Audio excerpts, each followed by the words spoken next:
नमस्ते सारस्वती देवे गौरवाणी प्रचारिणे निर्विशेष शून्यवादी पाश्चात्य देश तारिणे जय श्री कृष्ण चैतन्य प्रभु नित्यानंद श्री अद्वैत गदाधर श्रीवासादि गौरभक्तवृंद हरे कृष्णा कृष्णा कृष्णा हरे हरे हरे राम राम राम हरे हरे।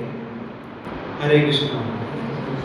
तो आप सभी का स्वागत है सैटरडे के सेशन में गीता लीडरशिप सूत्रस की सीरीज में।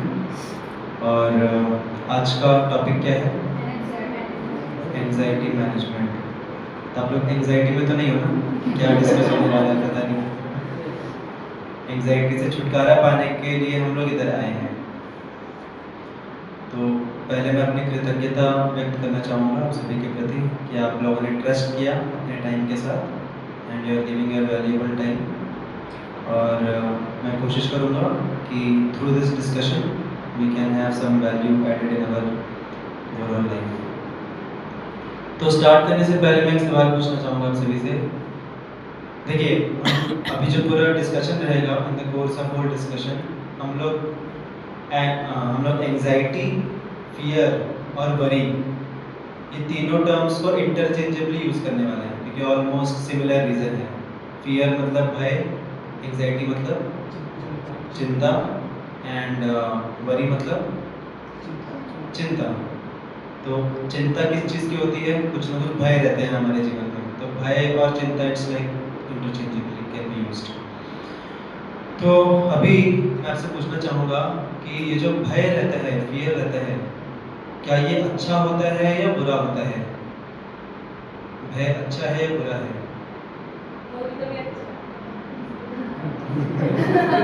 हमारे हर एक क्वेश्चन का आंसर ऐसे ही रहते हैं। तो कब अच्छा है कब बुरा है? एग्जाम के टाइम पे भय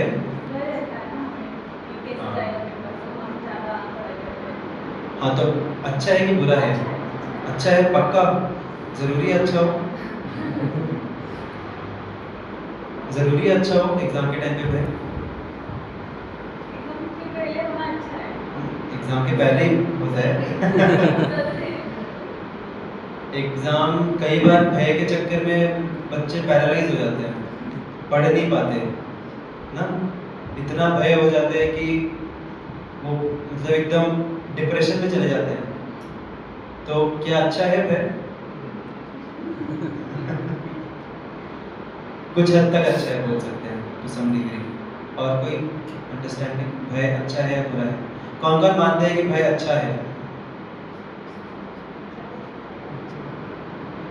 कौन कौन मानते हैं कि भय बुरा है? अच्छा, कौन कौन किस किस को भय हो रहा है हाथ ऊपर करने में? तो देखिए, भय जो रहता है, अभी हिंदी में मुझे पता नहीं बट इंग्लिश में भय को क्या बोलते हैं? फियर। तो फियर जो है वो अच्छा है, फियर होना चाहिए। लेकिन फर्क होता है फियर में और फियरफुलनेस में। There is a difference between fear and fearfulness. कोई बता सकते हैं फियर और फियरफुलनेस में क्या फर्क है? फियर एंड फियरफुलनेस थोड़ा सोचना पड़ेगा। देखिए, कई बार लोग बोलते हैं कि जो डर गया वो मंदिर गया। बोलते हैं कुछ लोग ऐसा। बीच में ऐसा एक स्टेटमेंट आया था कि जो डर, किसी मूवी में आया था एक, हाँ वो तो है ही। लेकिन उसके अलावा ये भी आता है कि जो डर गया वो मंदिर गया। लोगों को लगता है कि लोग डर के कारण मंदिर में आते हैं, और है भी कारण, कई बार लोग डर के कारण मंदिर में आते हैं।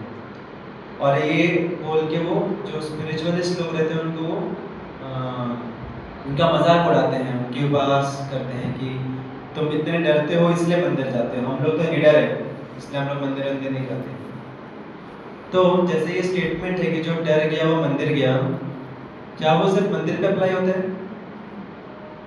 डर के कारण लोग बहुत सारी जगह पे जाते हैं, जैसे कि डर के कारण लोग कहाँ कहाँ जाते हैं? आप में से कौन कौन जॉब करते हैं? तो क्या आप डर के कारण जॉब नहीं जाते? जाते हैं ना? मजा आता है कि किसी को जॉब में जाने में? आता हो तो अच्छी बात है, बट अगर किसी ने बोला कि आपको पगार नहीं मिलेगी अब से, तो जाएंगे? नहीं। तो ये स्टेटमेंट हम कंपनी पे भी लगा सकते हैं। जो डर गया वो कंपनी गया, राइट? जो डर गया वो हॉस्पिटल गया, जो डर गया वो घर गया। Very good example. तो ये सिर्फ मंदिर पे अप्लाई नहीं होते हैं, ये हर जगह अप्लाई होते हैं, क्योंकि हम जो डर रहते हैं वो डर एक पॉजिटिव इंस्पिरेशन है काफ़ी सारी चीज़ों को करने के लिए, राइट? जो डर गया वो स्कूल गया, और जो स्कूल से डर गया वो घर आया, राइट? तो हर समय जो डर रहता है वो हमें कुछ ना कुछ चीज़ें करवाता है। तो डर मतलब फियर जो है, fear is not a problem, but problem is fearfulness. Fearfulness is the problem.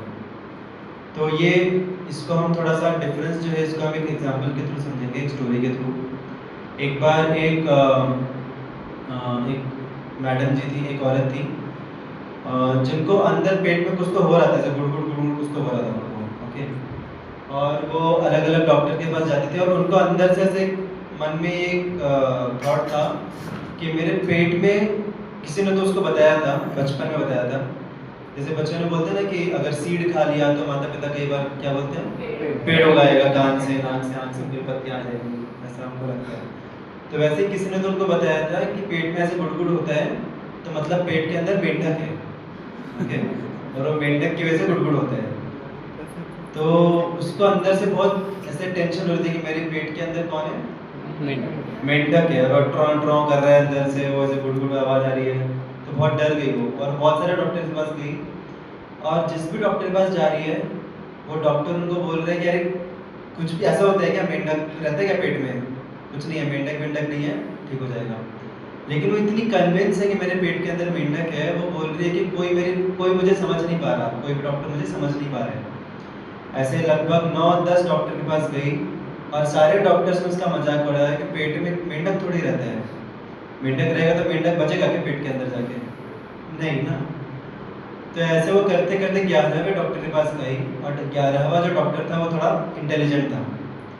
तो उसने क्या बोला, उसने जैसे ही सुना कि पेट के अंदर मेंढक है, उसने बोला कि हाँ सही है, और इसको एक बीमारी बोलते हैं, ये है क्या, मेंढो कोलेरा, ऐसे कुछ तो नाम दे दिया उसने। फ्रॉगलेरा, ऐसे कुछ तो नाम दे दिया उसने कि तुम्हारे अंदर मेंढक है, और एकदम ये सिम्टम्स पूरे मैच कर रहे हैं, और तुमको थोड़ा सा सर्जरी करना पड़ेगा, थोड़ा 5 मिनट का सर्जरी का, सब ठीक हो जाएगा। और फिर उस डॉक्टर ने उनको एनेस्थीसिया दिया, और वो सो गई, और फिर थोड़ा सा ऐसे कुछ तरह से मार्क्स वार्क्स कर दिया पेट में, और अपने असिस्टेंट को बोला कि जाओ तालाब से मेंढक लेकर आओ, ओके।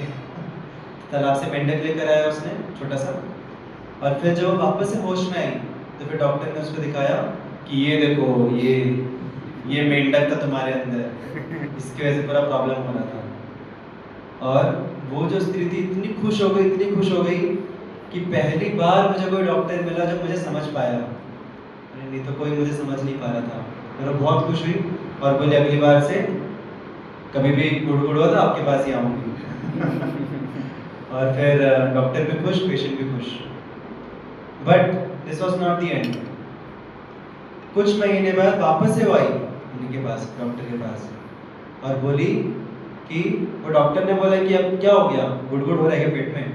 बोली नहीं, गुड़गुड़ नहीं हो रहा है, बट अभी वो मेंढक मेरे पेट में था इतने दिन, इतने महीने मेरे पेट में था, तो उसने बच्चे भी दिए होंगे। राइट? तो अभी भले ही वो बच्चे छोटे हैं, इसमें कुछ हो नहीं रहा है, लेकिन मेरे पेट में बच्चे भी हो सकते हैं ना, हो सकते हैं ना? सब हाँ भी बोल रहे हैं। तो वो बोले कि मेरे पेट के अंदर बच्चा, और ये इसकी वजह से मैं मतलब निश्चिंत नहीं रह पा रही हूँ। राइट? तो अभी सच में है कि उसके पेट के अंदर मेंढक के बच्चे, मेंढक था क्या पहले? नहीं था, लेकिन चिंता थी, राइट? तो इससे क्या समझ में आता है हमको? ऐसे ही डरी हुई है। Very good point. और कुछ समझ में आता है स्टोरी से, क्या मोरल है? मतलब वो जितना वो प्रॉब्लम के बारे में सोच रहे तो प्रॉब्लम ही नहीं है, बट वो बिग मतलब उसके और ओवर थिंकिंग वजह से हो रहा है। Yes, very good. तो देखिए, फियर जो होता है, फियर सर्कमस्टेंशियल होता है। कोई सिचुएशन आई, कोई हमने नया, आप बता सकते हैं ऐसी कौन सी सिचुएशंस रहती हैं जिसमें उनको फियर आता है, डर डर लगता है, एंग्जाइटी होती है, टेंशन होता है? कोई ऐसी सिचुएशंस लाइफ में? अपना एग्जांपल मत दीजिए, दूसरों का दीजिए।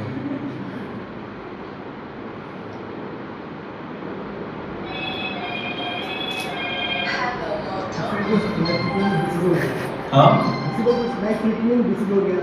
हाँ, किसी को कुछ लाइफ थ्रेटनिंग डिसीज हो गया, पता चल गया उसको, राइट? Very good. और कुछ?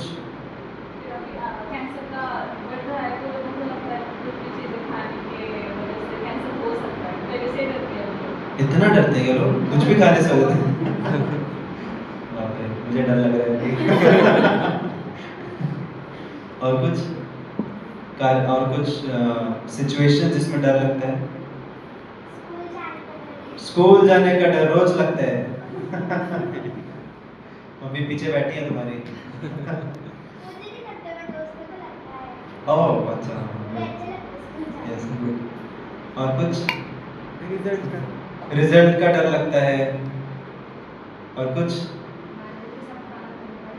किसके साथ? मैनेजर के साथ खाना खाने का क्या डर लगता है? खाने के बीच में कुछ बोलना दे कुछ। और कुछ? और कब डर लगता है? किसी को खोने का डर लगता है। हाँ, वेरी गुड। कोई नई सिचुएशन लाइफ में आती है तो डर लगता है ना? नया कुछ स्कूल ज्वाइन किया या नया कुछ कंपनी ज्वाइन किया, या कोई नया व्यक्ति मिलने के लिए आ रहे हैं, तो एक थोड़ा एंग्जाइटी रहता है ना, पता नहीं कैसे रहेगा, क्या डील करेंगे वगैरह। तो नई सिचुएशन में हमको डर लगता है कई बार ना। और खास करके जब हमारे अंदर हमें इनएबिलिटीज दिखती हैं, तब हमें डर लगता है कि मेरे अंदर कुछ तो इनएबिलिटीज हैं। सो दैट, तो ये जो डर है ये सिचुएशनल डर है, सर्कमस्टेंशियल डर है। अभी आप लोग किसी कंपनी में पहले दिन जाओगे तो डर लगेगा, लेकिन धीरे धीरे जैसे जैसे सब कुछ पता चल जाएगा, डर धीरे धीरे कम होने लग जाएगा। तो फियर जो रहता है, फियर सिचुएशनल रहता है, लेकिन फियरफुलनेस जो है, फियरफुलनेस इज नॉट सिचुएशनल। हम एक तरीके से बोल सकते हैं कि फियर इज अ एक्टिविटी। हम डरते हैं, डरना एक क्या है? एक्टिविटी है, डरना एक एक्शन है। लेकिन फियरफुलनेस क्या है? Fearfulness is a tendency. Fearfulness is a tendency, it's a quality. तो कई बार हमको ऐसे फियर्स रहते हैं जो जिसका कुछ बेसिस नहीं रहता, बस रहता है फियर, तो उसको बोलते हैं फियरफुलनेस। तो प्रॉब्लम फियर में नहीं है, क्योंकि फियर एक प्रॉपर मैकेनिज्म है हमारे शरीर का। जैसे पेन जो रहता है, पेन, दर्द, पेन इज गुड और बैड? गुड। दूं मैं पेन?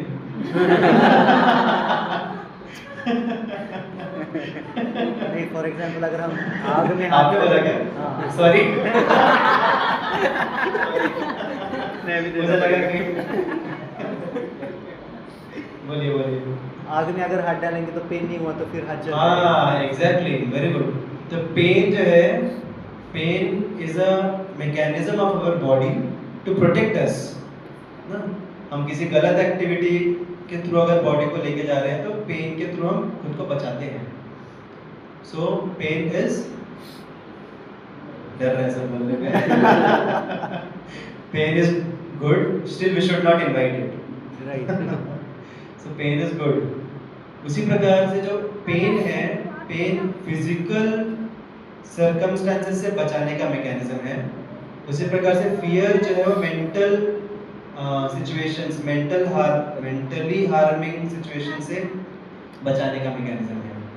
जिन चीज़ों से हमें लगता है कि हमें मेंटली हार्म होगा, उनसे बचने के लिए फियर का मैकेनिज्म दिया हुआ है। जैसे अगर हम पढ़ाई नहीं करेंगे तो फिर आगे जाके प्रॉब्लम होगा, तो पढ़ाई ना करें उस एक्टिविटी से बचाने के लिए फियर का मैकेनिज्म है।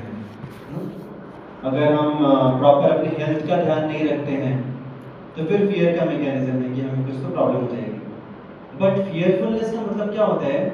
सब ठीक है, डाइट भी ठीक है, लाइफस्टाइल भी ठीक है, सब कुछ ठीक है, फिर भी अंदर से डर रहता है, फिर भी अननेसेसरी कुछ उसका। आप किसी से पूछो कारण क्या है, वो कारण भी नहीं बता पाएगा, बस डर लगता है अभी। और खास करके आज के ज़माने में जब मीडिया का इतना एक्सप्लोजन हो रहा है, तो अभी कंटेम्प्रेरी एग्जाम्पल दे रहा हूँ थोड़ा। अभी फॉर एग्जाम्पल किसी suppose to get married couple में से किसी एक ने दूसरे को धक्का दे दिया, समझ गया सब लोग, पहाड़ पे से। तो अभी आगे कोई भी रिलेशनशिप वगैरह रहेगा, फ्रेंडशिप वगैरह रहेगा, तो फियर रहेगा कहीं हमको बिना धक्का मिल जाएगा, राइट? तो ये क्या है? फियरफुलनेस है ये। कितने केसेस होते हैं ऐसे? हजारों लाखों में एक कोई तो केस रहता है, लेकिन न्यूज़ और मीडिया इतना उसको बढ़ा चढ़ा के दिखाता है कि वो हमारे अंदर भी वो बैठ जाता है। ये तो एक एग्जाम्पल हुआ, ऐसे बहुत सारे एग्जाम्पल्स हैं। कोई आप लोग बता सकते हैं कोई एग्जाम्पल? अभी ये बहुत कंटेम्प्रेरी था इसलिए मेरे माइंड में आया ये। और कोई एग्जांपल बता सकते हैं कि न्यूज़ की वजह से अननेसेसरी फियर होता है? हाँ, मर्डर के कुछ न्यूज़ देख लिया, गैस, वो तो रियल प्रॉब्लम है, वो तो सबके लिए हो रहा है वो। मर्डर देख लिया तो हमको भी फिर डर लगता है ना?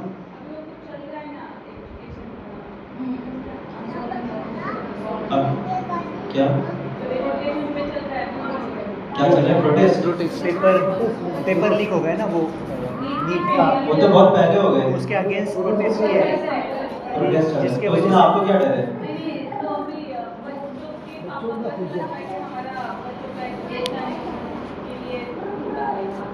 अच्छा, हाँ, तो ये इसका कुछ कॉन्सिक्वेंस है क्या एजुकेशन पे बच्चों के? बच्चे हैं इधर पीछे बैठे होते हैं। ये जो पेपर लीक हुआ, उसके जो प्रोटेस्ट वगैरह हो रहा है, इसका कुछ कॉन्सिक्वेंस है आपके एजुकेशन पे? नहीं है ना? है ना? नहीं है कैसे? अगर सपोज मैं स्टडी नहीं करता हूँ, ये स्टडी करता है, मेरे हाथ में पेपर आ गए, मैं पास हो गया, तो कैसे नहीं है? हाँ, करेक्ट। मतलब कोई भी लोग आगे चले जाएंगे, कंपटीशन में अननेसेसरी रहेगा। गलत हाथ में अगर सीजर वो आगे डॉक्टर बनेगा तो ये तो रियल फियर है। ये तो हो रहा है।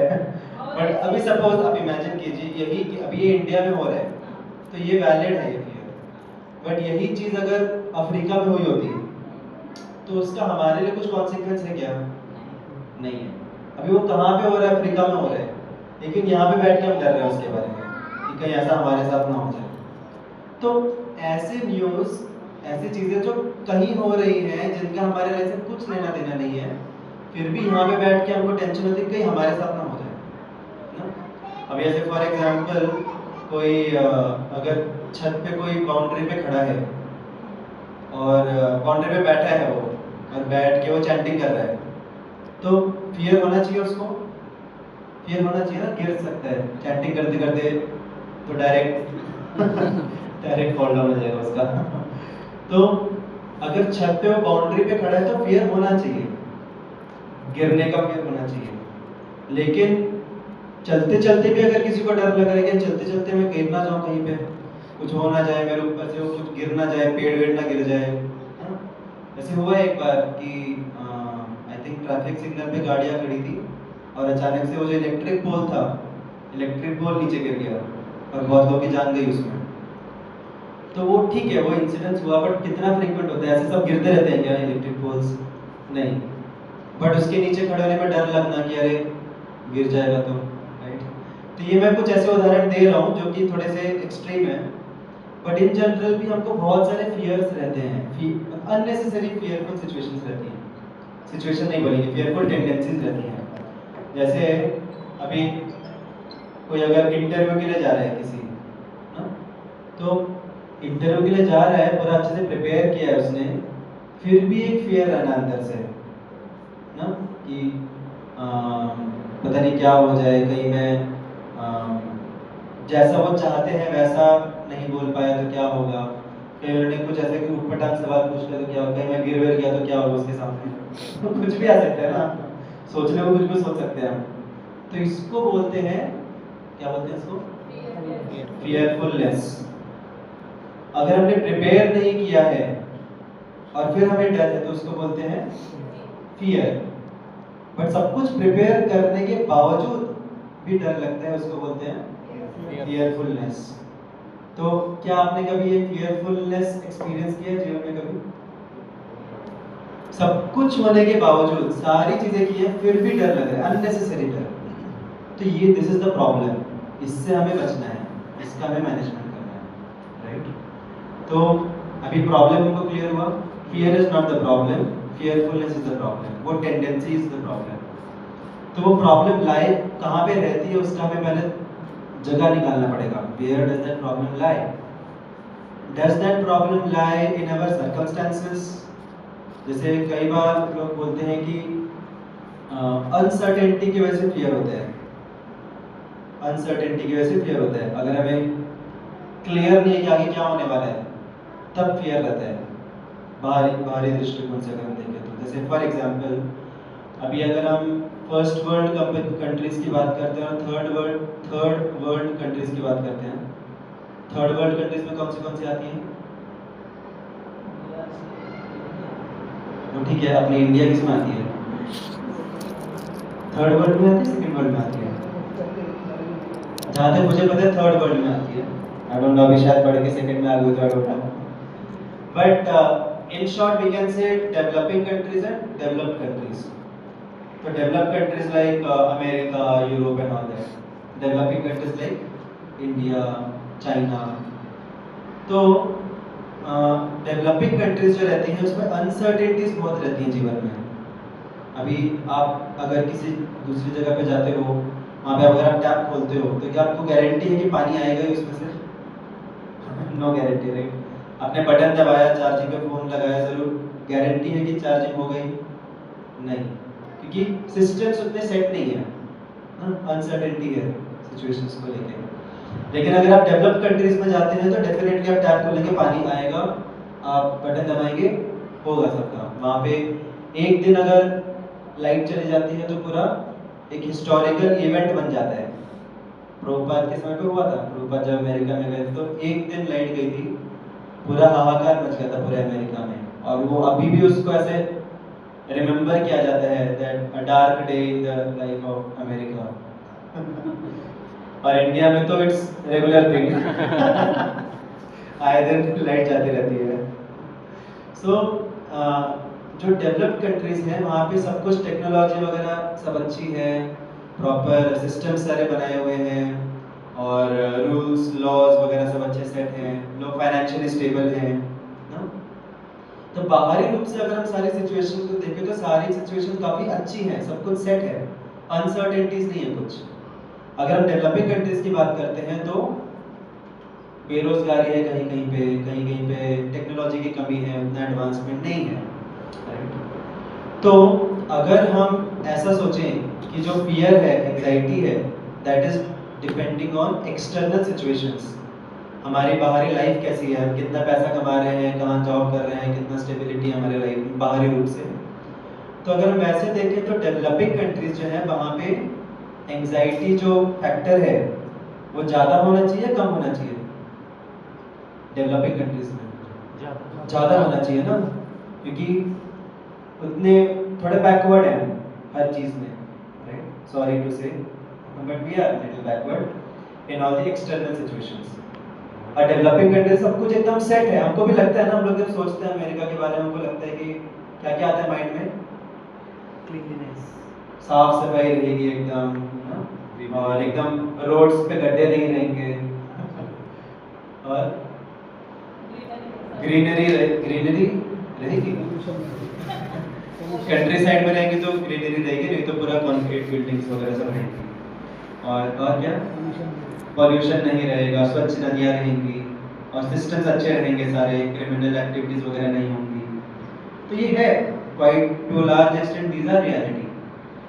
बट स्टैटिस्टिक्स में पाया गया कि उल्टा है, एंजाइटी लेवल जो है that is more in developed countries than developing countries. Anxiety level developed countries में ज़्यादा है as compare to developing countries. किसी का अगर माइंड में चल रहा है सोच जाने की तो बता दे रहा हूँ उसे। और अभी तो आगे और बोलने वाला हूँ मैं। रिसर्चर्स ने ये भी पाया कि जो लोग डेवलपिंग कंट्रीज से डेवलप्ड कंट्रीज में जाते हैं, माइग्रेट होते हैं, उनका एंजाइटी लेवल बढ़ जाता है। Okay, so that is the statistics. तो बेसिकली यहाँ पे पॉइंट क्या है, nothing to discourage anyone, but point ये है कि हम कितना भी बाहरी सिचुएशन अपनी अरेंज करें, कितना भी हम पैसा कमा लें, हमको लगता है हम बहुत ज़्यादा पैसा कमा लेंगे तो हम टेंशन फ्री हो जाएंगे, एंजाइटी फ्री हो जाएंगे। बट ऐसा होता है क्या? जो लोग बहुत धनी रहते हैं वो टेंशन फ्री रहते हैं क्या? नहीं रहते। जो लोगों का जॉब सेट है, हमको कई बार लगता है कि हमारा जॉब नहीं है इसलिए हम लोग टेंशन में हैं, जॉब लग जाएगा तो मस्त एकदम टेंशन फ्री हो जाएंगे। होता है क्या ऐसा? हाँ, ये मैं इस पे आने वाला हूँ। तो फाइनेंशियली स्टेबल होने पे, हमारा सोशली स्टेबल होने पे हमको लगता है कि अभी मेरे को बहुत सारी तकलीफें हैं बॉडी लेवल पे, हम दवाई वगैरह खा के सब ठीक हो जाएंगे तो एंजाइटी लेवल फ्री हो जाएंगे। नहीं होता। हम बाहर से कितना भी कुछ भी कर लें, एंजाइटी नहीं जाती है, फियर से हम नहीं बच सकते। फर्क क्या पड़ता है? सिर्फ एंजाइटी का टाइप चेंज हो जाता है, फियर का टाइप चेंज हो जाता है। जो धनी नहीं है उसको डर रहता है कि मैं अगली रोटी खा पाऊंगा कि नहीं खा पाऊंगा। जो धनी रहता है उसको लगता है कि मेरे अगली रोटी में किसी ने कुछ पॉइजन तो नहीं मिला दिया, कोई छीन ना ले, कोई छीन कोई छीन ना ले दिया। जो धनी नहीं रहता है, विजुअलाइज करके मुझे ऐसी आ रही है, कोई धनी नहीं रहता है तो उसको डर रहता है कि मुझसे कोई दोस्ती नहीं कर रहा ना, मुझसे कोई रिलेशनशिप नहीं बना रहे क्योंकि मेरे पास पैसा नहीं है। जो धनी रहता है उसको डर रहता है कि मैं मेरे से जो भी फ्रेंडशिप बना रहे हैं वो सब पैसे के लिए बना रहे हैं ना? जो जिसके पास पैसा नहीं रहता उसको भी नींद नहीं आती, जिसके पास पैसा रहता है उसको भी नींद नहीं आती, और वो पैसा खर्च करता है स्लीपिंग पिल्स लेने के लिए ना? तो फिर बचा कौन? फिर मिडिल क्लास मत बोलना अभी। मिडिल क्लास वालों को अलग टेंशन करती है। तो हम कैसे भी सिचुएशन में रहें, फियर से नहीं बच सकते। जिसको जॉब नहीं रहती उसको टेंशन रहती है कि मुझे जॉब नहीं लगी, क्या सोचेंगे लोग वगैरह, मैं खाली बैठा हूँ। जिसकी जॉब लग जाती है उसको भी दूसरा टेंशन रहता है कि अरे अभी जॉब लग गई, अभी कैसे मैनेज करोगे। सब परेशान है। तो पॉइंट ये है कि हम बाहरी रूप से जितना भी एडजस्टमेंट कर लें, we can never escape fearfulness. We can escape fears, हम फियर से बच सकते हैं लेकिन फियरफुलनेस से नहीं बच सकते, टेंडेंसी से नहीं बच सकते। अभी किसी को लगेगा कि ठीक है मैं अपने आप को एकदम सशक्त कर लूँगा, मैं अपने स्किल डेवलपमेंट करूँगा, अपनी बॉडी बना लूँगा ना, फिट हो जाऊँगा एकदम फिजिकली, तो फिर आई बिकम फियरलेस। उससे फियरलेस हो जाएंगे क्या? नहीं, उससे भी फियरलेस नहीं होंगे। कई बार लोग बहुत ज़्यादा एबिलिटी वाले रहते हैं, फिर भी वो लास्ट मोमेंट पे, लाइक आप लोगों ने वर्ड सुना होगा चोकर वर्ड सुना? चोकर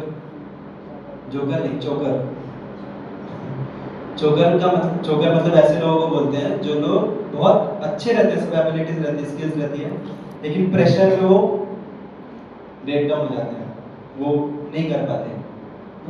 तो that is a term used, choke करना, सिचुएशन अंडर प्रेशर में चोक कर देना।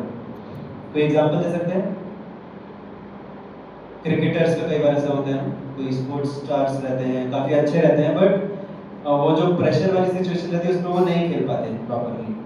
कई बार बच्चे बहुत ज़्यादा अच्छे से पढ़ाई करते हैं, सब कुछ अच्छे से प्रिपेयर करते हैं, सब याद करते हैं, लेकिन एग्जाम के प्रेशर में पूरा प्लान में लगता है, पूरा उड़ जाता है। तो इसको टेक्निकली बोलते हैं चोक कर लेना। तो is ability sufficient for achievement? No, ability is not also not sufficient. तो एबिलिटी सफिशिएंट नहीं है, अभी हम इस पॉइंट पे बाद में आएंगे, but ability to use our ability is more important. Ability सबके अंदर अलग अलग रहती है, सबके अंदर एबिलिटीज हैं, आप सभी के अंदर कुछ ना कुछ एबिलिटीज हैं। तो एबिलिटी होने से ज़्यादा इम्पोर्टेंट है ability to use those abilities. वो हर एक के पास नहीं रहती है, वो जिनके पास रहती है वो लाइफ में बहुत आगे निकल जाते हैं। एबिलिटी सबके पास रहती है, लेकिन सक्सेसफुल व्यक्ति कौन रहता है? One who has the ability to use his abilities.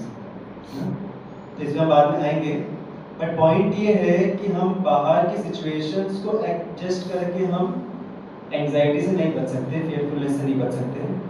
हम अपने आप को बहुत ज़्यादा सशक्त करके भी हम नहीं बच सकते फियरफुलनेस से, वो रहेगा हमेशा एंजाइटी। तो फिर क्या करें? फिर बाहर की सिचुएशन को बदल के नहीं बच सकते, एंजाइटी रहेगी, डर रहेगा। खुद को बदल के नहीं कर सकते, एंजाइटी रहेगी। तो फिर क्या ऐसे ही बस मर मर के जिए? आपको एक उदाहरण देता हूँ मैं। जैसे एक कंप्यूटर है, उस कंप्यूटर की जो स्क्रीन है उसे ब्लर दिख रहा है आपको, ब्लर दिख रहा है। तो क्या उसका सॉल्यूशन क्या है? क्या सॉल्यूशन है? कंप्यूटर की स्क्रीन पे सब कुछ ब्लर दिख रहा है, तो सॉल्यूशन क्या है उसका? क्लीन कर। हाँ, क्लीन, पहले क्लीन कर सकते हैं, क्लीन करने के बाद ही ब्लर दिख रहा है। हाँ, तो क्या करें हम? स्क्रीन को चेंज कर सकते हैं, राइट? स्क्रीन चेंज किया, बहुत अच्छा खासा पैसा लगा के, हमको श्योर है, हमने साफ सफाई करके देखा फिर भी नहीं गया उसका ब्लरनेस। फिर हमने स्क्रीन, हम श्योर है कि स्क्रीन चेंज करने से हो जाएगा।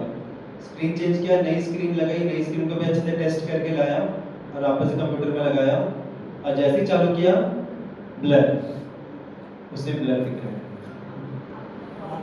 नहीं, बाकी सब ठीक दिख रहा है। हाँ ठीक है, केबल हमने बदला, दूसरा केबल लगाया, फिर भी ब्लर, फिर भी ब्लर। तो मतलब प्रॉब्लम ना स्क्रीन में है ना केबल में है। हाँ, चैनल ही गलत ट्यून किया। हाँ, चैनल हो सकता है, हमने चैनल भी चेंज करके देखा, फिर भी ब्लर। तो अंदर का जो प्रोसेसिंग है उसमें गलती है, उसमें कुछ तो गड़बड़ है। स्क्रीन में गड़बड़ नहीं है, वायर में गड़बड़ नहीं है, साफ सफाई सब कुछ है, लेकिन अंदर का जो प्रोसेसिंग है वहाँ पे गड़बड़ है।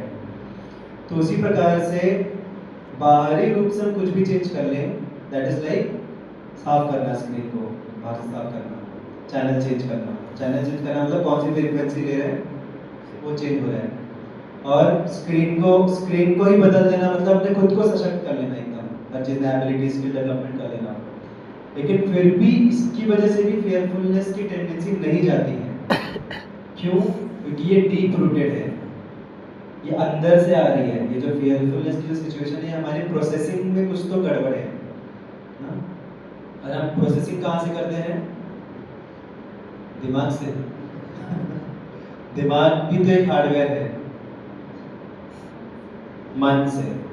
तो हमारा प्रोसेसिंग होता है माइंड से, जिसको हम दिमाग में बोल सकते हैं, एनालिटिकल पावर एंड व्हाटएवर। तो हमारे अंदर का जो प्रोसेसिंग डिवाइस है, जो मन है, माइंड में प्रॉब्लम है। तो हम बाहरी रूप से कितना भी पैसा कमा लें, कितना भी जॉब चेंज कर लें, कितनी भी अपनी परिस्थिति बदल दें, कितना भी हम बॉडी बना लें, जब तक हम इस मन के ऊपर डील नहीं करेंगे तब तक फियरफुलनेस, एंजाइटी से हम नहीं बचेंगे। सिर्फ उसका टाइप चेंज होगा, बट फियरफुलनेस रहेगा। तो ये मन के साथ हम कैसे डील करें, तो उसके बहुत सारी चीज़ें हैं, बहुत सारे एस्पेक्ट्स हमने पहले भी कई बार मन के ऊपर डिस्कस किया। बट अब यहाँ पे अभी देखिए, हम लोग कितना भी पढ़ाई कर लें, कितना भी हम स्किल डेवलपमेंट कर लें, सब मन के ऊपर डील करते हैं क्या? कोई ऐसा कॉलेज है, कोई ऐसा डिपार्टमेंट है जिसमें हम मन के साथ डील करते हैं? Psychology to some extent deals with the mind, but not completely. ऐसा हम नहीं बोल सकते कि साइकोलॉजिस्ट लोगों को डर नहीं करता। हो सकता है साइकोलॉजिस्ट पीएचडी लिख रहा हो फियर के ऊपर, लेकिन उसको फियर हो कि मेरा पीएचडी पास होगा कि नहीं होगा। कोई पेशेंट आएगा तो- या नहीं आएगा?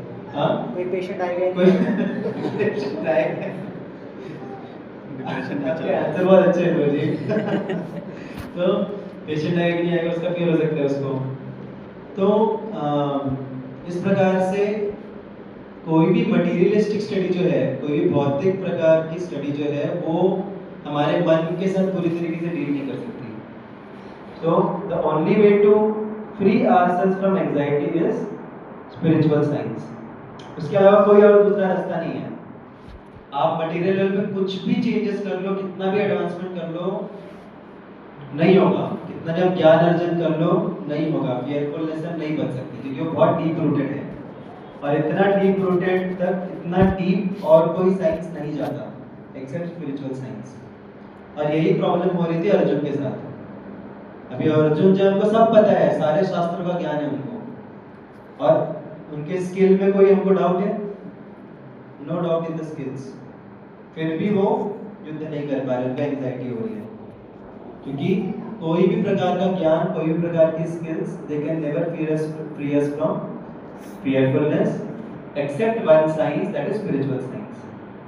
तो now we will see कि जो spiritual science है, ये हमें कैसे fearfulness से बचाती है।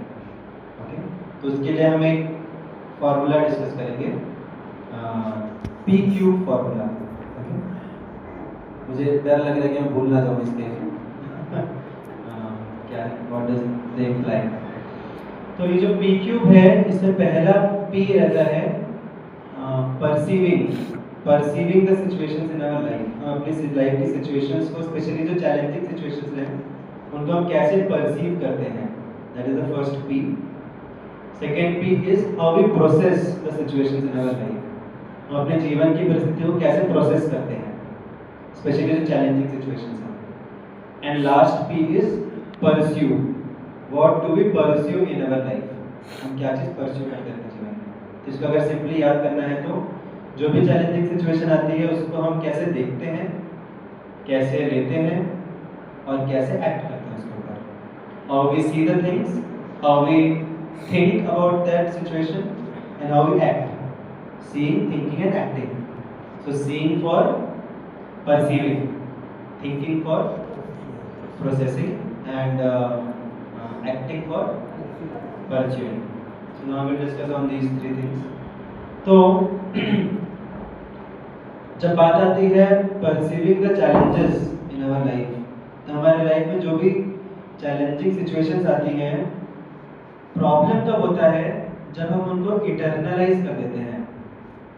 सपोज अभी कोई व्यक्ति है जिसने एक इंटरव्यू की अगर हम बात करते हैं, क्योंकि इंटरव्यू के मैं जनरली एग्जांपल क्यों लेते हैं, क्योंकि इंटरव्यू थोड़ा टेंस वाली सिचुएशन रहती है, एंग्जाइटी वाली सिचुएशन रहती है।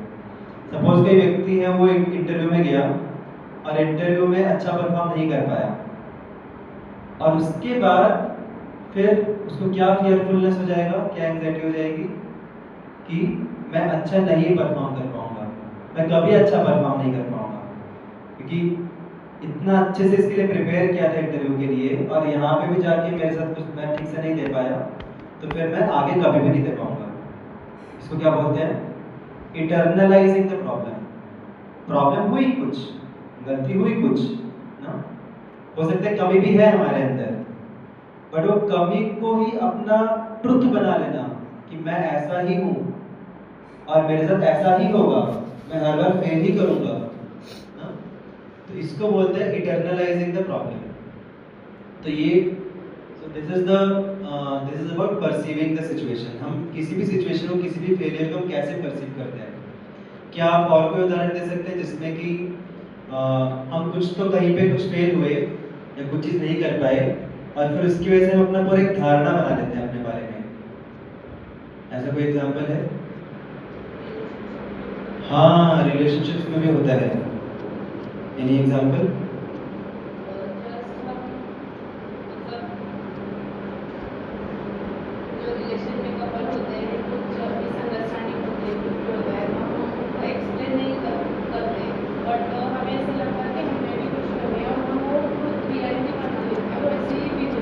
हाँ, और फिर वो हमेशा के लिए फिर वो समझ में नहीं आता हमें भी, बट वो रियलिटी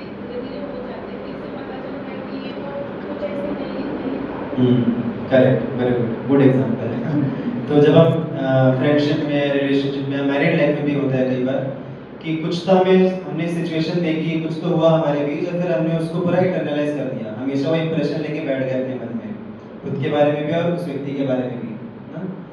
और कभी ऐसा हो गया कि किसी एक व्यक्ति ने धोखा दिया हमें, किसी एक डॉक्टर ने धोखा दिया फॉर एग्जांपल, उसने प्रॉपर ट्रीटमेंट नहीं किया और फिर हम अगली बार किसी भी डॉक्टर के पास जा रहे थे, हमको डर लग रहा है, तो इसको क्या बोलते हैं?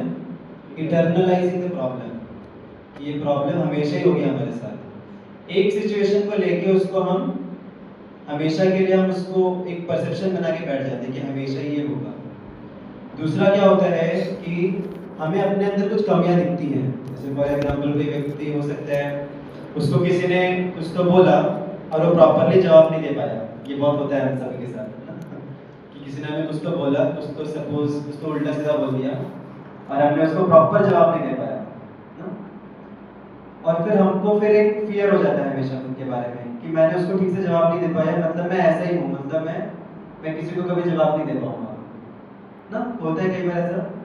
और फिर अगली बार हमको वही एंजाइटी रहती है कि हम जब लोगों से डील करेंगे तो क्या हम उनसे प्रॉपरली रिलेट कर पाएंगे कि नहीं कर पाएंगे।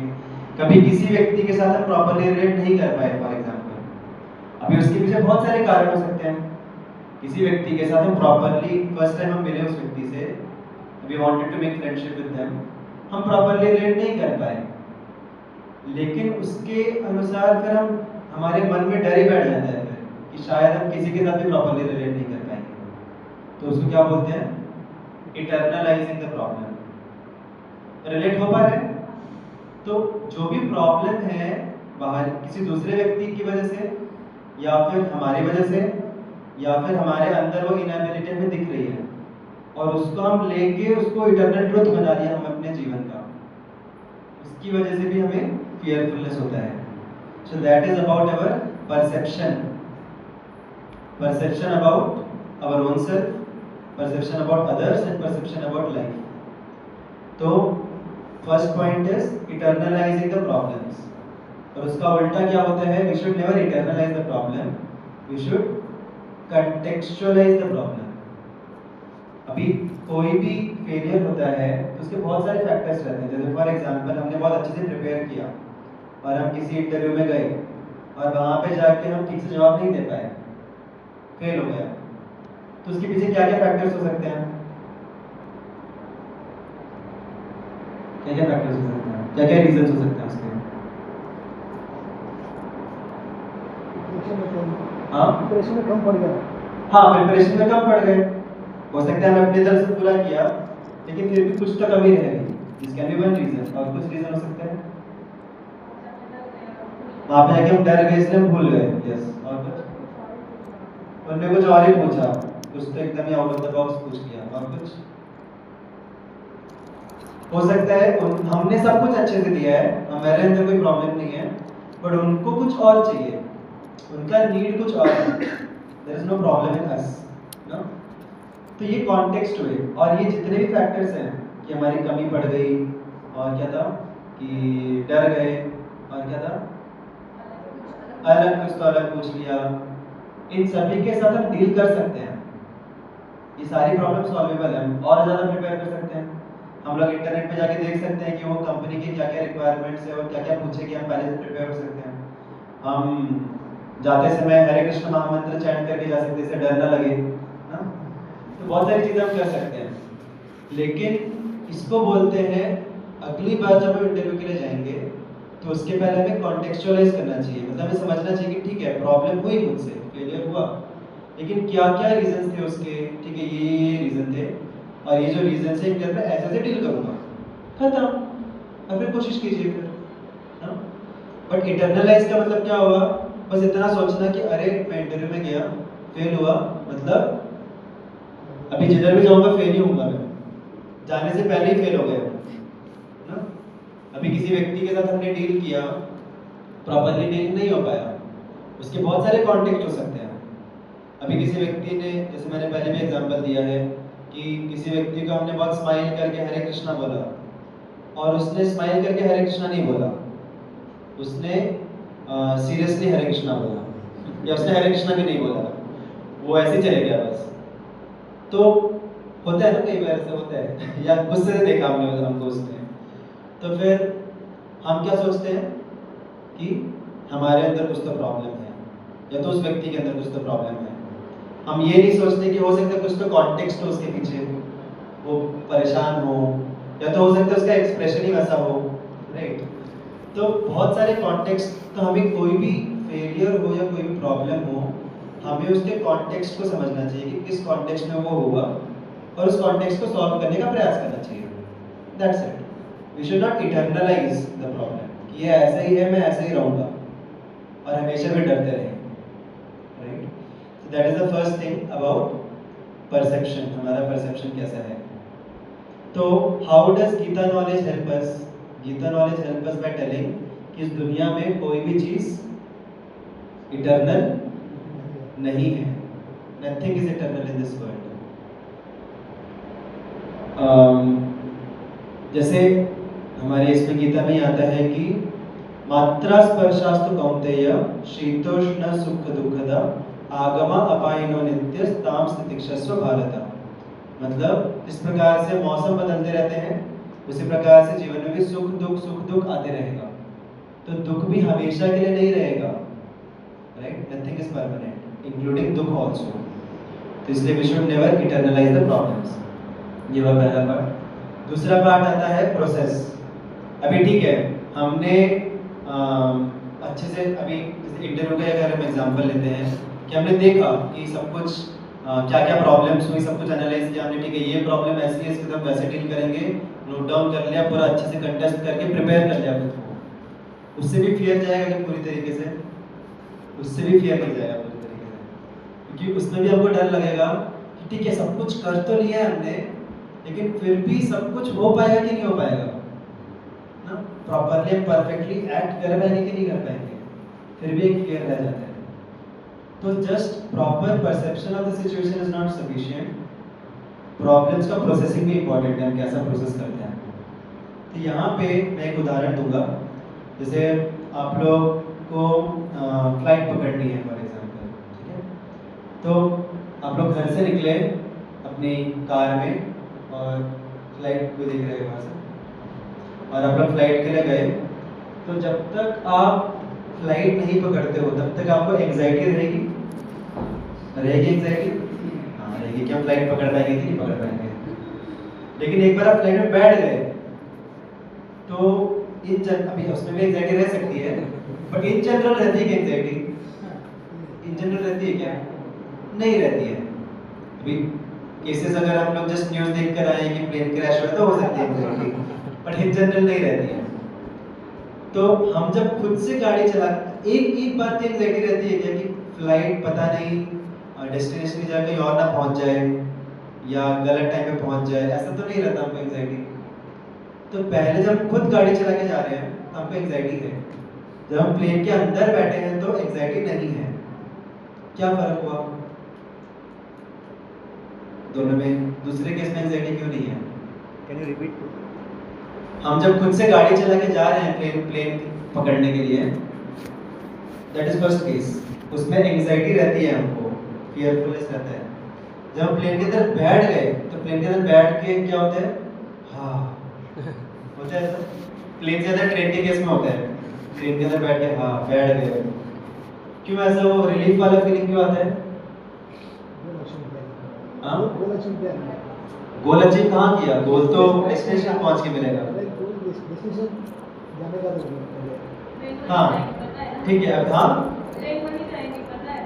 ट्रेन वहीं जाएगी, हम वहाँ पे चेक नहीं करते बैठते कि जो चलाने वाला है उसको आता है कि नहीं आता है ना, और प्रॉपर वो इंजन है कि नहीं, वो सब चेक करते बैठते हैं या नहीं। हमको फेथ रहता है कि ट्रेन हमें पहुँचा देगी। तो फर्क क्या हो रहा है पहले और दूसरे सिचुएशन में? हाँ पहला वाला जो सिचुएशन है उसमें हम खुद के ऊपर सब कुछ ला दिए हैं कि आई एम द डूअर, मैं सब कुछ कर रहा हूँ, मेरे ऊपर सब कुछ डिपेंडेंट है, राइट। तो मेरे ऊपर सब कुछ डिपेंडेंट है, इसकी वजह से फियर आता है, इसकी वजह से फियरफुलनेस आता है। दूसरे केस में क्या है? दूसरे केस में आई am a part of a system, train या फिर फ्लाइट जो है वो एक सिस्टम है and I am just a part of it. मुझे सिर्फ अपना पार्ट करना है। मेरा पार्ट क्या है? अपनी सीट पे बैठना और आजू बाजू वालों के साथ अच्छे से रहना और जो इंस्ट्रक्शंस बोले जाए उसको फॉलो करना, सुनना, अच्छे से समझना। और कुछ है अपना पार्ट? इतना ही रहता है ना।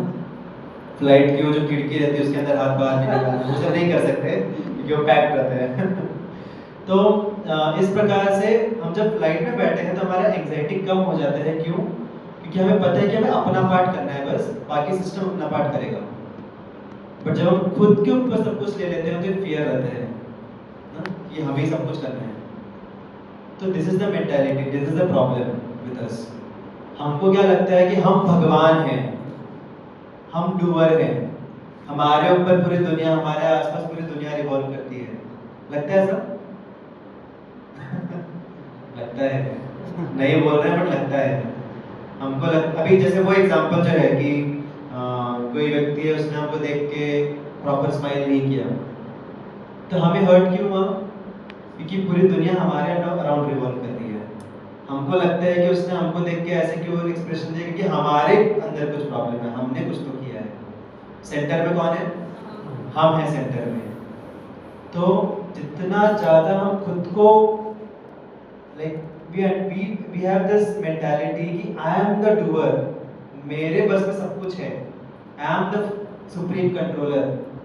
जितना ज़्यादा ये भाव रहता है हमारे अंदर उतना ज़्यादा हमें भय रहता है, क्योंकि खुद के ऊपर पूरी जिम्मेदारी, पूरा सर के ऊपर पूरा बोझा लेके बैठे हैं पूरी दुनिया का। बट अगर हम समझते हैं कि we are not the ultimate doer, ये दुनिया चल रही है and I am a part of it, and what I have to do is I have to do my part. My part means मेरे अंदर जो क्षमताएं हैं, मेरे अंदर जो भी क्वालिटीज हैं वो मुझे दी हुई है भगवान ने ना। अभी मेरे अंदर हो सकता है लड़ाई झगड़े करने की क्वालिटी ना दी हो भगवान ने, स्किल ना दी हो। मेरे अंदर हो सकता है बुद्धि दी हो कि मैं अवॉइड करूँ, वो झगड़े वाली सिचुएशन को अवॉइड करूँ, राइट। तो व्हाट डज इट मीन कि मुझे अपना पार्ट बेस्ट करना है, राइट। जो भी मेरे अंदर क्वालिटीज है, जो भी मेरे अंदर स्किल्स हैं, उसको हमें बेस्ट यूटिलाइज करना है अपनी क्षमता के अनुसार। और वो अगर मैंने किया है sincerely, then I have done my part. बाकी पूरी दुनिया अपनी चल रही है, राइट। तो ये जो मेंटालिटी है कि we are not the ultimate doer, हमारी वजह से दुनिया नहीं चल रही, इवन हमारी वजह से हमारा लाइफ में नहीं चल रहा है। ऐसा भी नहीं कि हम अपनी वजह से जीवित हैं यहाँ पे। अभी आप लोग मुझे बताइए, आप लोग जीवित हैं, खाते पीते हैं ना आप लोग सभी, राइट। जनरली लोगों को डर क्या रहता है कि अगर हम कमाएंगे नहीं तो खाएंगे क्या, जिंदा कैसे रहेंगे। तो किसी को डर रहता है कि कमाएंगे नहीं तो टाइम क्या हो रहा है 6:30। हमें एक भय रहता है कि अगर कमाएंगे नहीं तो खाएंगे क्या। अभी आप लोग मुझे बताइए, कमाने में और जिंदा रहने में बीच बीच में क्या क्या प्रोसेस आते हैं? हम लोग कमाते हैं, पैसा आता है, फिर क्या करते हैं? हाँ हाँ, राशन वगैरह लेके आते हैं, खरीदारी करके हम क्या, फिर उसके बाद क्या करते हैं?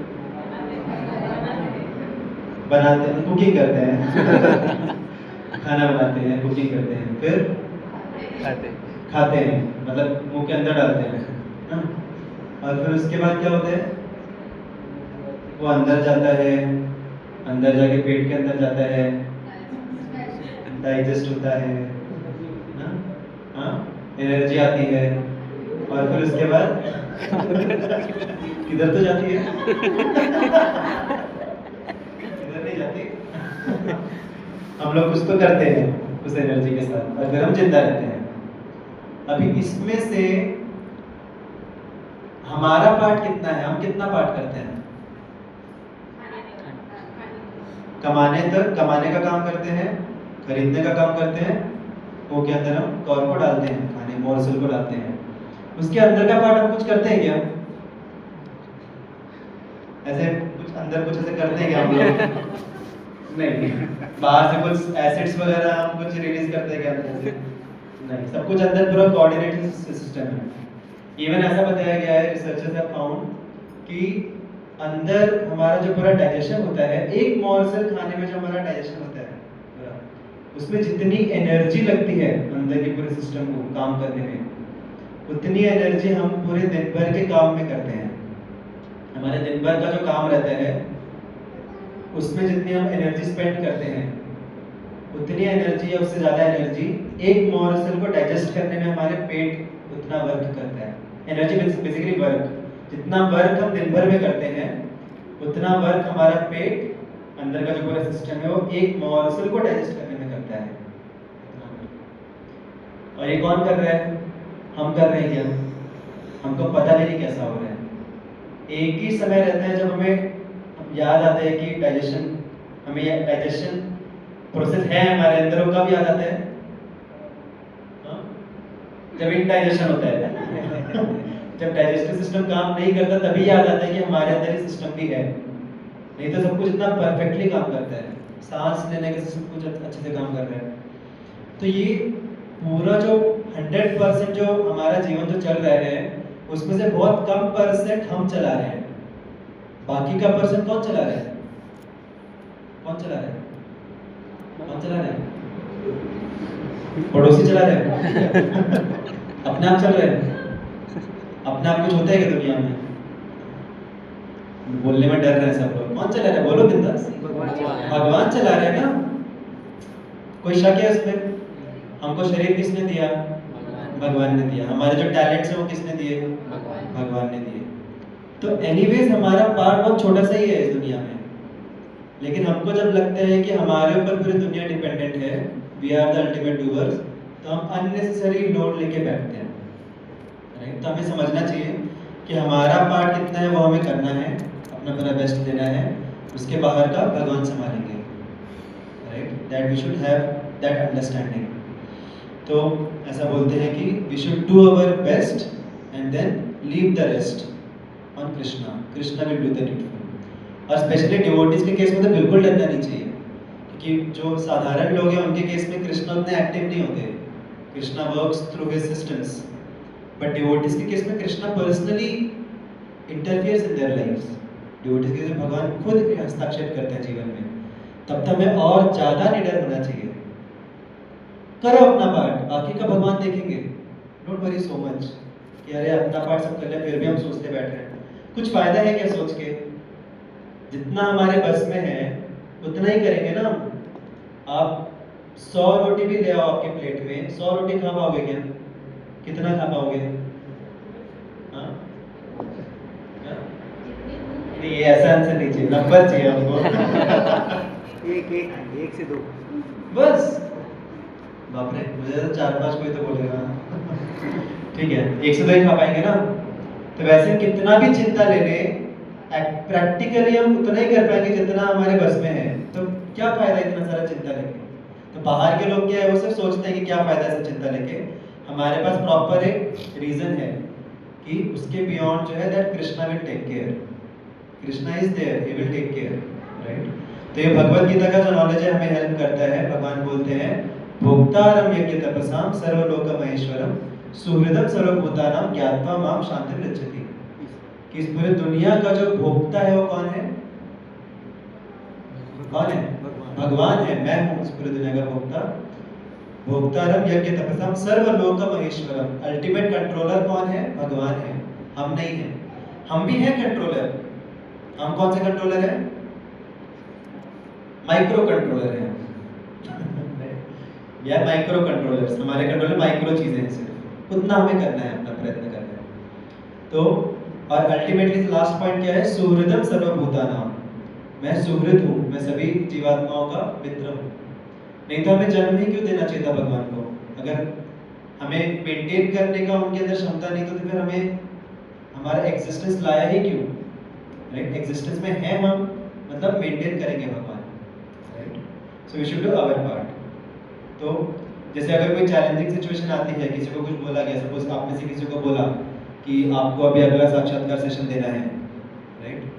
तो ऐसे सिचुएशन में व्यक्ति क्या सोचेगा कि ठीक है, मैं अपने तरीके से बेस्ट प्रिपेयर करूंगा, अपने तरीके से मैं वीडियोस वगैरह देखूंगा, सब प्रिपेयर होके आऊँगा, नहा धो के आऊँगा, अच्छा फ्रेश होके आऊँगा, तिलक लगा के आऊँगा, इतना पार्ट हमारा है। उसके beyond Krishna will take care. Krishna चाहते हैं कि मुझे यूज़ करें for the benefit of everyone, he will empower me. Krishna चाहते हैं कि मैं हम्बल हो जाऊँ, विनम्र हो जाऊँ, तो Krishna will do the needful. तो we should do our part and that's how we should process any challenge that comes in our life. And third thing is pursue. तो pursue means बेसिकली इसको भी हमने इसमें कवर कर लिया कि हमारा जो पार्ट है उसको हमें ज़्यादा से ज़्यादा उसके ऊपर हमें वर्क करना चाहिए। हमारे अंदर जो एबिलिटीज़ हैं उनको हमें ज़्यादा से ज़्यादा बढ़ाना चाहिए, ना कि जो नहीं है उसके बारे में सोचते बैठना। जैसे अभी सपोज आप लोग के कितने दांत हैं? 32 दांत होते हैं, 32 ही है ना सबको, 32 दांत हैं। अभी सपोज यहाँ पे आपके जो दांत हैं, ये वाले जो दांत हैं, इसमें दर्द हो रहा है या फिर निकल गए सपोज, ठीक है, और आपको फिर खाना खाना है। अच्छा, अगर आपके ऐसे दांत निकल गए सपोज, खराब हो गए, दर्द हो रहा है, तो क्या आप खाना छोड़ देंगे? खाना नहीं छोड़ेंगे। क्या क्या करेंगे फिर आप लोग? एकदम से नहीं आएगा, तब तक नहीं खाएंगे, ऐसे है क्या? हाँ, खाएंगे ना, खाना नहीं छोड़ेंगे। क्या करेंगे हम? ओके, जो सॉफ्ट चीज़ है वो खाएंगे। वो सॉफ्ट चीज़ भी हम वहीं से खाएंगे क्या? दूसरे साइड से। ये आंसर चाहिए मुझे। मेरे को डर लगता है कि आप लोग क्या आंसर दोगे। I am fearful of that. तो हम बार बार उसी दांत से नहीं खाएंगे, जो दांत अच्छे हैं उनको हम यूज करेंगे ना। तो वैसे ही हम सभी के अंदर कुछ एबिलिटीज हैं, कुछ एबिलिटीज नहीं हैं, ठीक। हम कोशिश कर सकते हैं बढ़ाने का, बट फिर भी we can never be perfect. Perfect only Krishna is. तो अगर हम सिर्फ अपने अंदर जो कमियां हैं, इनएबिलिटीज हैं, अगर हम सिर्फ उनके बारे ही सोचते रहेंगे, उनके ऊपर ही सोचते रहेंगे, टेंशन लेते रहेंगे, तो ये किसके बराबर हो गया कि हमारा जो भी खाना आ रहा है उधर से ही खा रहे हैं, जो दांत खराब है उधर से ही खा रहे हैं। नहीं भाई, बाकी के दांत अच्छे भी है ना, उनको यूटिलाइज कब करोगे? सड़ने के बाद? नहीं ना, तुम उनको यूटिलाइज करो। तो जो हमारे अंदर अच्छी क्वालिटीज है, अच्छी एबिलिटीज है, उनको हमें पहले फाइंड आउट करना चाहिए, and we should utilize them as much as possible in our life, जितना हो सके उसके थ्रू हमें कंट्रीब्यूशन बढ़ाना चाहिए। और जो नहीं है उनके लिए, जैसे माता जी ने बोला कि नए दांत लगवाएंगे हम, so we can try to work on them, but we should never, हमारी जो पूरी आइडेंटिटी है उसको हमें जो लैकिंग्स है उससे पूरा आइडेंटिफाई नहीं करना चाहिए। हमारे साथ जनरली वही होता है, जब दांत में कुछ चोट लगती है तो जीभ कहाँ जाती है? उसी रहता है। वो हमारे जीवन का पूरा सत्य वही है। जीभ भी हमारा उसी तरफ जाती है, और हमारा कॉन्शियसनेस भी हमारा सिर्फ कमियों में ही जाता है, और उसी को ले लेके हम डरते रहते हैं हमेशा। जो हमारे अंदर पॉजिटिव चीज़ें भगवान ने दी हैं वो कब यूज़ करेंगे हम? सड़ने के बाद यूज़ करेंगे? नहीं, उनको यूज़ करना है, राइट। सो जो एबिलिटीज़ दी हैं उनको पहले समझिए खुद के बारे में, और उनको यूटिलाइज कीजिए, उनको और ज़्यादा इम्प्रूव कर सकते हैं, उसके ऊपर बिल्डअप ऑन कर सकते हैं। Identify with your positive side also, और जो अंदर कमियां उनको आइडेंटिफाई करके we can work on them. And while working also we should understand कि हम अकेले काम नहीं कर रहे हैं, Krishna is there, we are a part of that aeroplane, right, we are a part of the system of this world. और इसका प्रूफ क्या है? हमारे खाने में हम देख सकते हैं, राइट, हमारे खाने में भी हम पूरा कंट्रोल नहीं करते, भगवान की कृपा से हम खा पा रहे हैं। हमारा पूरा जीवन भगवान की कृपा से ही चल रहा है ना। हम लोग सोचते हैं कि हमारा बॉस, हमारा मैनेजर हमारा जीवन चला रहा है। मैनेजर आप कितना भी कमाई कर लो, लाखों करोड़ों रुपए कमा लो, अगर कृष्णा ने अंदर से डाइजेस्ट नहीं करवाया, कुछ फायदा उस कमाई का? कुछ कमाई का फायदा नहीं है। Ultimately we are helplessly dependent on Krishna, और कृष्णा बोलते हैं कि हम तुम्हारे अंदर जठर अग्नि है ना, वो मैं हूँ, गीता में बोलते हैं भगवान। तो इसलिए कृष्ण की हम सेवा नहीं करेंगे, प्रसन्न नहीं करेंगे तो इंडाइजेशन भी हो सकता है। किसी दिन कृष्णा बोलेंगे चलो इसको थोड़ा परेशान करता हूँ, डाइजेशन ही नहीं। सो पॉइंट ये है कि इवन हमारी साधारण सिचुएशन में भी we are dependent on Krishna only, चाहे हम समझ पाए ना समझ पाए। तो अल्टीमेटली जब चैलेंजेस भी आएंगे that time also we are not alone, we are a part of system. हमें अपना पार्ट करना है, rest Krishna is also there along with us. और जितना ज़्यादा हम स्पिरिचुअलिटी प्रैक्टिस करते हैं उतना ज़्यादा ये एक रियलिटी बनते जाती है हमारे लाइफ की, it's not just a concept. तो इन शॉर्ट जो भी हमने डिस्कस किया, we'll just summarize that and then we will give some practical final, क्या बोलते हैं, practical implementation of whatever we have understood। तो हमने पहले देखा कि fear problem नहीं है, fear is good, fear is a good mechanism। जैसे पेन रहता है, पेन एक अच्छा मैकेनिज्म है जिससे हम, अभी fear की वजह से अगर कोई मंदिर आ रहा है तो fear खराब कहाँ हुआ, fear तो अच्छा हुआ ना। fear के से लोग पढ़ाई कर रहे हैं, हॉस्पिटल जा रहे हैं तो अच्छा हुआ। तो fear is good, प्रॉब्लम कहाँ पर है? fearfulness में, बिना कारण के fear करना, डरना। और ये जो fearfulness है ये एक्टिविटी नहीं है, ये क्या है? एक टेंडेंसी है जो सभी के अंदर कम या ज़्यादा मात्रा में रहती है। बिना कारण के कभी कभी लगता है ना घबराहट हो रही है, बिना किसी कारण के डर लग रहा है, होता है? So that is this fearfulness। तो इट्स अ टेंडेंसी जिसके ऊपर हमें वर्क करना है। और उसके हम वर्क कैसे करेंगे? बाहर का हम कुछ भी सिचुएशंस बदलें, कितनी भी स्किल्स डेवलप करें, कितना भी हम खुद को सशक्त करें और कितना भी ऑपुलेंस हम गेन करें, कितना भी फैसिलिटीज बढ़ाएं, कंफर्ट्स बढ़ाएं, लगता है ऐसा, कंफर्ट्स बढ़ाएंगे, फैसिलिटीज बढ़ाएंगे, हमारा अभी 2 BHK है 3 BHK में चले जाएंगे तो फिर फियरलेस हो जाएंगे, BMW आ जाएगी तो फियरलेस हो जाएंगे, राइट? लगता है ऐसा, सच में लगता है सबको। एसी रहेगा हमारे घर में तो हम फियरलेस और एंजाइटी फ्री हो जाएंगे, बट एसी में रह के भी हम गर्म हो सकते हैं ना, अंदर से अगर कोई गर्म है तो एसी में रह के भी गर्म रहेगा वो। तो सब nowadays people are comfortably anxious. पहले के ज़माने में लोग कंफर्टेबल नहीं थे उतने, बट एंशियस भी नहीं थे। आज के ज़माने में लोग कंफर्टेबली एंशियस हैं, कंफर्ट बढ़ गया जीवन के, लेकिन एंजाइटी बढ़ गया है उसके साथ साथ। क्यों? क्योंकि हमको दिखा कि स्क्रीन में ब्लर है और हम क्या कर रहे हैं? स्क्रीन पे स्क्रीन, स्क्रीन पे स्क्रीन, स्क्रीन पे स्क्रीन लगाए जा रहे हैं, देख ही नहीं रहे कि प्रॉब्लम अंदर है ना। तो मॉडर्न टेक्नोलॉजी जो बढ़ रही है, डेवलपमेंट इतना बढ़ रहा है, लोगों को लगता है पॉलिटिक्स में सुधार आ जाएगा, भ्रष्टाचार चला जाएगा, जीवन पीसफुल हो जाएगा और इंडिया एक मेगा पावर बन जाएगा, क्या फाइनेंस जो भी सुपर पावर बोलते हैं, सुपर पावर बन जाएगा तो फिर एकदम फ्री हो जाएंगे हम एंजाइटी से। कुछ नहीं होने वाला, क्योंकि ये सारे उसी के ज़माने के स्क्रीन बदल रहे हैं, लेकिन प्रॉब्लम उधर है ही नहीं, प्रॉब्लम तो प्रोसेसिंग में है। और प्रोसेसिंग कहाँ पे होता है? मन के अंदर। और मन के ऊपर ये जितना भी बाहर की सिचुएशन है ये कुछ काम नहीं करेंगी, मन के ऊपर सिर्फ स्पिरिचुअलिटी काम करेगी उस प्रोसेसिंग को सुधारने के लिए। और स्पेशली हम अगर स्पिरिचुअलिटी की बात करें, गीता के नॉलेज को अगर हम लें तो गीता सॉल्यूशन कैसे प्रोवाइड करती है? गीता सॉल्यूशन प्रोवाइड करती है by changing our perception, by changing our processing and by changing अवर परस्यूएंस। किसी चीज़ को परस्यू करते हैं तो परसेप्शन कैसे बदलता है हमारा? हम प्रॉब्लम्स को इटर्नलाइज नहीं करते, हम परसेप्शन बना के नहीं बैठ जाते, हम प्रॉब्लम्स को, चैलेंजेस को कॉन्टेक्चुअलाइज करते हैं। हम सिचुएशन के अनुसार हम देखते हैं कि ठीक है वो सिचुएशन थी, उसमें मैंने ऐसे एक्ट किया, बट मैं ऐसा ही हूँ। This is the meaning of self perception negative, ये वो व्यक्ति वैसा ही है, हम कॉन्टेक्स्ट को कंसिडर नहीं करते, तो वहाँ पे परसेप्शन में प्रॉब्लम आता है। और गीता का नॉलेज कैसे हमें हेल्प करता है परसेप्शन सुधारने में? बाय हेल्पिंग अस अंडरस्टैंड कि nothing is eternal in this world, कुछ भी चीज़ शाश्वत नहीं है एक्सेप्ट आत्मा। सिर्फ आत्मा शाश्वत है, भगवान शाश्वत है, एंड चेंज इज शाश्वत, change is eternal, but otherwise nothing is eternal. तो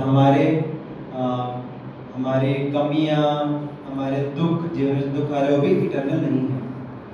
and so that's how Gita helps in that.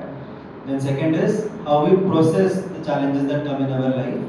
तो प्रोसेसिंग में हमने डिस्कस किया कि we are not the ultimate controller। ऐसा नहीं है कि हमारे कुछ करने या नहीं करने से बहुत फर्क पड़ेगा। जैसे मुझे एक सिचुएशन याद आई अपनी, एक बार, सॉरी थोड़ा सा एक्सटेंड हो रहा है, बट ये प्रैक्टिकल मेरे अभी अचानक से चमका वो रियल लाइफ से।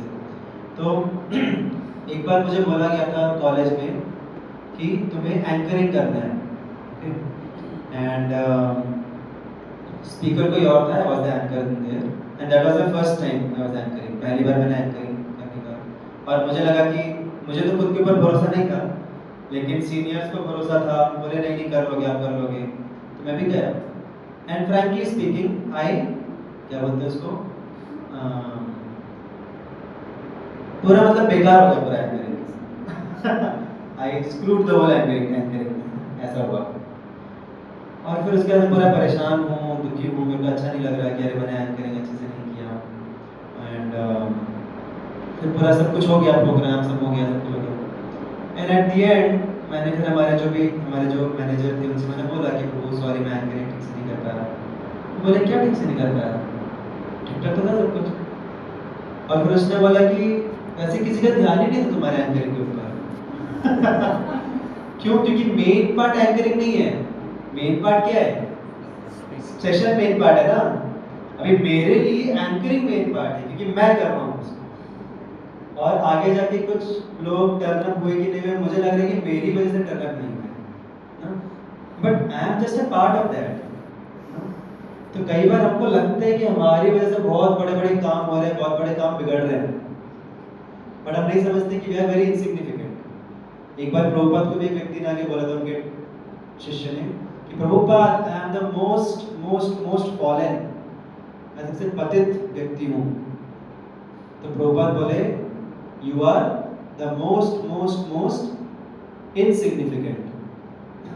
तुम पतित नहीं हो, तुम इनसिग्निफिकेंट हो, राइट। मींस हमको लगता है कि हमारे वजह से बहुत सारे काम बन रहे हैं, बिगड़ रहे हैं, but we are just a part of the whole system. And the whole system में बहुत सारी चीजें आती हैं, भगवान आते हैं, हमारे पास्ट कर्म आते हैं, देश काल पात्र, बहुत सारी चीजें आती हैं। इसलिए भगवान क्या बोलते हैं, कर्मण्येवाधिकारस्ते मा फलेषु कदाचन। अपना पार्ट करो, फल के बारे में खुद को पूरा ये मत समझो कि you are the only responsible, बहुत सारी चीजें दूसरी पे रिस्पांसिबल है। So that is about processing. And then फिर हमारा जो पार्ट है उसको हमें बेस्ट करने का प्रयास करना चाहिए। जो भी हमने भगवान के दिए हुए जो स्किल्स हैं, जो भी एबिलिटीज, जो भी क्वालिटीज हैं, उनके ऊपर हमें बैंक करना चाहिए, right. And that's how we should change our self perception. तो ये 3 माध्यमों से जो गीता है हमें हेल्प करती है फियरफुलनेस से बाहर निकलने के लिए। समझ गया सभी को? आज से सब फियरलेस। अभी ये फियर आ रहा है कि फियर ना आए, राइट। मैंने एक चीज बोली थी शुरू में कि ability to utilize our ability is more important. तो एबिलिटी से ही सिर्फ सक्सेस नहीं मिलता, एबिलिटी प्लस हमारा टेम्परामेंट जो है, ability plus temperament gives us success. Ability बहुत लोगों में रहती है लेकिन टेम्परामेंट नहीं रहता प्रॉपर, चोक कर देते हैं वो फ्रेशर्स में आने में। क्यों चोक कर देते हैं? मन में अलग अलग फियर्स आ जाते हैं ना, कि अरे मैंने उस टाइम पे फेल किया था, और हो सकता है उस टाइम पे फेल किया, बाद में उसने अपनी स्किल डेवलप की, फिर भी वो फियर आ जाता है कि वापस से फेल ना कर दूँ। तो टेम्परामेंट इज वेरी इंपॉर्टेंट, और टेम्परामेंट हमारा सुधरता है जब हम गीता पढ़ते हैं, ये सब नॉलेज एक्वायर करते हैं।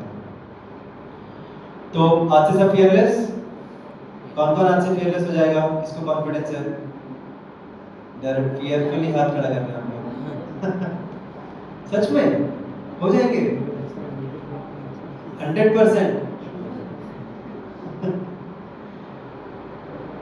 इट्स नॉट सो इजी ना। एक सेमिनार से अगर सिर्फ सब लोग फियरलेस हो जाते तो फिर कोई फियरलेस होता ही नहीं दुनिया में। तो ये जो हमने अंडरस्टैंड किया अभी, ये थ्योरेटिकल नॉलेज है, दिस इज थ्योरेटिकल नॉलेज। हमने समझा फियर वो क्या क्या होता है, फियरफुलनेस क्या होता है, क्यों होता है, कैसे निकले, कहाँ पे उसका रूट कॉज है, हमने समझा। लेकिन जब तक हम इसको प्रैक्टिस नहीं करेंगे, प्रैक्टिस के बिना नहीं जाएगा ये सिर्फ हमने अभी समझा है एनालिटिकली। और जब सिचुएशन आएंगी, प्रॉब्लम्स आएंगी, चैलेंजेस आएंगे, तो उस टाइम हमको याद रखना है ये सब चीज़ें, should remember these things and this will help to some extent।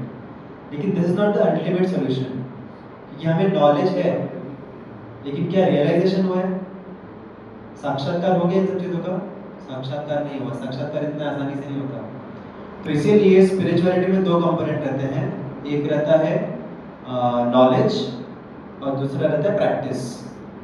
तो नॉलेज मतलब साधना, जो हम ज्ञान अर्जन करते हैं, एंड प्रैक्टिस इज जो प्रैक्टिकल हम एप्लीकेशन करते हैं स्पिरिचुअल प्रोसेस का। जैसे प्रभुपाद ने बोला था कि spirituality without religion is what? Spirituality without religion is mental speculation. मतलब सिर्फ हम एनालाइज कर रहे हैं, बस कुछ हो नहीं रहा हमारे जीवन में, राइट? बस एनालाइज करते जा रहे हैं, बस मेंटल स्पेकुलेशन, मेंटली हम स्पेकुलेट कर रहे हैं। And religion without spirituality is fanaticism. मतलब हम सिर्फ पालन कर रहे हैं चीज़ों का, या फिर सेंटिमेंटलिज्म। जैसे बहुत सारे धार्मिक लोग रहते हैं, पूजा पाठ करते हैं, बत्ती घुमाते हैं, घंटी बजाते हैं, मत्था टेकते हैं, तो उससे उनके जीवन में कुछ ज़्यादा बदलाव नहीं आता, राइट? वो सिर्फ सेंटिमेंटल लेवल पे प्रैक्टिस कर रहे हैं, भावुकता के स्तर पे, जीवन में कुछ बदलाव नहीं आता।